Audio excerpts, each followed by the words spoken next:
Как покончить с пьянством на отдельно взятом производстве. В общем, конец 70-х. В нашем леспромхозе в отделе снабжения работал один экспедитор. Фамилия у него была то ли Мельников, то ли Мельниченко, но это не суть важно. А важно то, что прозвище у него было Февраль. И получил он его не потому, что любил вьюги, а потому что у него по пьяни в голове часто возникала настоящая пурга, которая, в общем, на работе сказывалась мало. И вот у этого Февраля был сын. Те, кто сейчас подумал, что прозвище у него было Март, глубоко-глубоко заблуждается, так как у сына в голове не то что пуржило, а просто постоянно бушевал ураган, и звали его Коля. В остальном Коля был не только здоровым, а даже как-то чересчур здоровым. Не дать не взять сегодняшний такой Шварценеггер. Любимое Колино развлечение в свои 20 лет было колоть дрова. Для этого отец выезжал на лесоучастки, где за водку договаривался с мужиками насчет напиления особенно сучкастых березовых чурок. И чем больше было сучков и узловатостей, тем больше было водки. Но Коле такое отцовское коварство не смущало. Как только машина с чурками подъезжала к дому, Коля брался за свой фирменный колун, сделанный по спецзаказу, который имел не менее 15 килограмм веса, и приступал к делу. С криком «Огонь! Батарея! Пли!» он с первого удара разносил пополам самые кряжестые. Потом измельчал их до дровяного состояния и улаживал ровненькими поленницами по периметру забора, огораживающего усадьбу.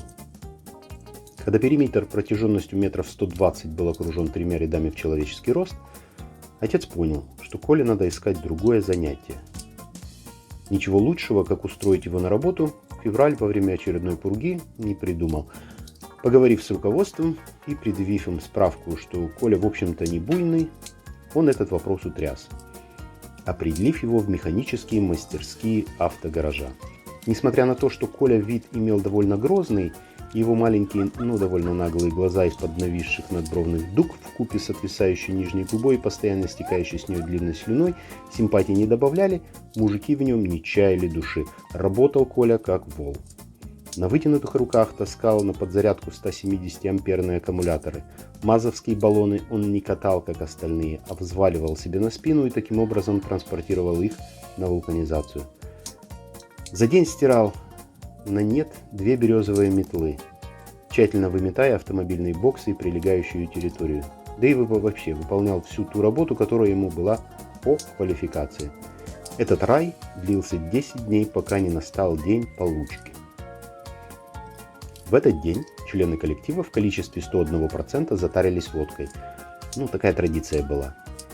И надо же было такому случиться, что 3 мужичка-лесовичка решили пригласить и Колю. Мол, пойдем, Колек, обмоем твое вступление в наш дружный коллектив. И Коля не отказался. Местом для обмыва они выбрали притащенную на ремонт из леса вахтовку. Такой вагончик без окон с одной дверью. Зайдя внутрь, они тщательно заперлись изнутри на засов и начали по полной отмечать и зарплату, и Колино вливание. Коле наливали с бугорком. Коля пил, что-то жевал, но в дискуссии не вступал. Да и мужики особенно не настаивали, перейдя к обсуждению мировых политических проблем. После 3-го стакана Коля их начал бить. Нет, ни предварительных угроз, ни каких-то поводов не было. Просто молча начал. Я так думаю, что в этот момент его заураганенное сознание, потревоженное алкоголем, выпихнуло наружу картинки из жизни предков. А те были, если не гладиаторами, то уж точно кулачными бойцами. Бил Коля сильно. Так сильно, что мужички, тоже, кстати, не хлипкого сложения, в одночасье превратились в Карлсонов. Они летали по вагону и приземлиться никак не могли. Колин кулак работал как гидромолот. По сравнению с ним даже удар ногой в живот выглядел просто подарком. Бежать было некуда, потому как вахтовка, как ни крути, а все же замкнутое пространство. Сколько он бил их по времени, мужики сказать не могли, потому как отсчет сломался на первых же секундах, но все утверждали, что очень долго. Но больше всего их возмутило то, что Коля даже не запыхался. Как уж одному из них на бреющем полете удалось отодвинуть засов, тоже парадоксально, но, видимо, Бог все же есть. С криком полундра они выкатились наружу и, забыв про недопитую водку, разбежались кто куда. На следующее утро один из трех, который все же как-то смог прикандыбать на работу, увидел лазающего по территории Колю, который, кстати, увидев своего бывшего собутыльника, очень обрадовался и бросился к нему навстречу. Приняв позу самообороны в виде закрытой руками головы и свернувшись так, чтобы с любой точки обозрения выглядел как маслатый зад, мужик ждал новых экзекуций. Но Коля был добродушен как никогда и с криком «А давай мы с тобой еще выпьем!»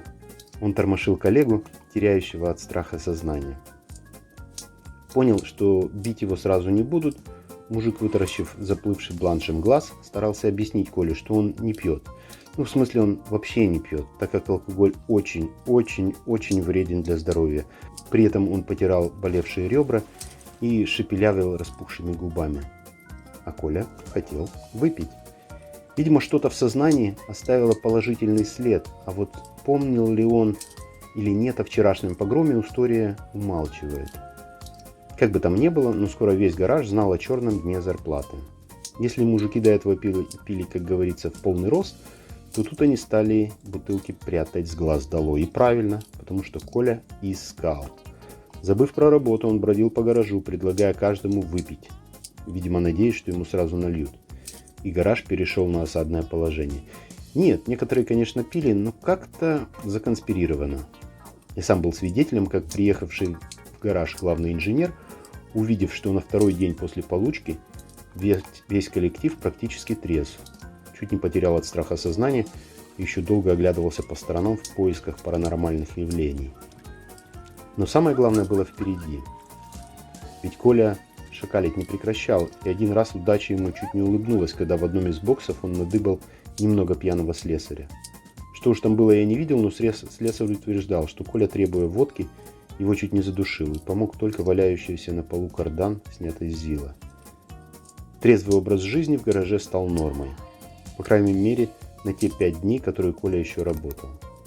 Ну а закончилось все банально. Не найдя себе собутыльников, Коля стал требовать водку дома. Когда он в расстроенных чувствах выбил все окна, отец понял, что работа на сына влияет дурно. В лес были заряжены 2 машины, и на следующий день с утра по поселку разносилось: огонь, батарея, пли!